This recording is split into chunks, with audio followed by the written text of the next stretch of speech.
So the idea behind the book drive was actually the brainchild of an honors professor. He's done a lot of research in cognitive development, especially in children, and so he's interested in how exposure to literacy early on in life affects children immediately and later in life.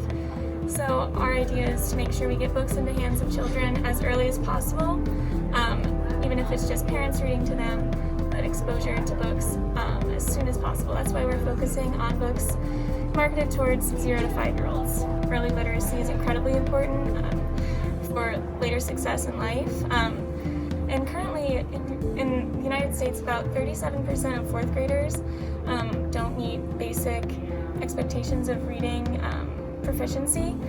So it's something that both DC especially and America in general, we have low literacy rates.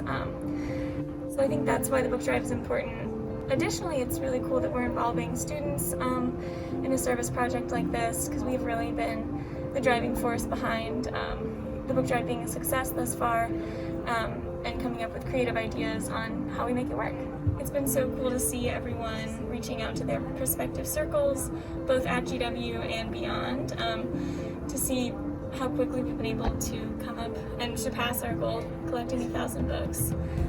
So it's been really cool to see how everyone uses their own special talents and connections to help the book drive. So we all kind of joined this class because we have a passion for equality and equity within education. I think that an important piece is recognizing not only do we have certain communities that are economically disadvantaged, but there is a specific word gap that happens within those communities of about 30 million words by the age of 4. The typical child in a white-collar family will hear about 45 million words, whereas the typical child in a lower income community that's on welfare will hear only 13 or 14. And so learning about that gap really kind of motivated us to put on this book drive. Our goal was originally 901 books, and we've reached over 1,200, so it's very exciting. So we're currently in the process of disinfecting, sorting, packaging, and distributing the books. So this includes a lot of disinfecting wipes and also just a lot of team effort. We're coordinating how do we get the boxes, how do we get the right types of books into those boxes, and then figuring out where within the DC community we can have the most impact by distributing these books. So I think it's super important to recognize that this problem starts from very early on, and so addressing and being able to put books in front of children at the youngest age possible is super important, because by the time they reach even like preschool or kindergarten, there is that word gap that I mentioned previously.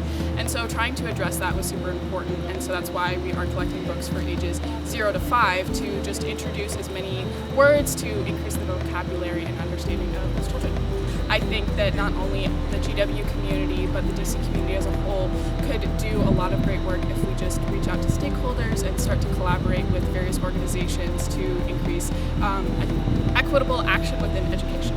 It's really important to recognize the importance of this issue, and that we can easily find ourselves within the Foggy Bottom bubble and not feel as comfortable reaching out, but I think there's so many great resources, especially with the Nashman Center and beyond, to get involved, not just within the Foggy Bottom bubble, but beyond.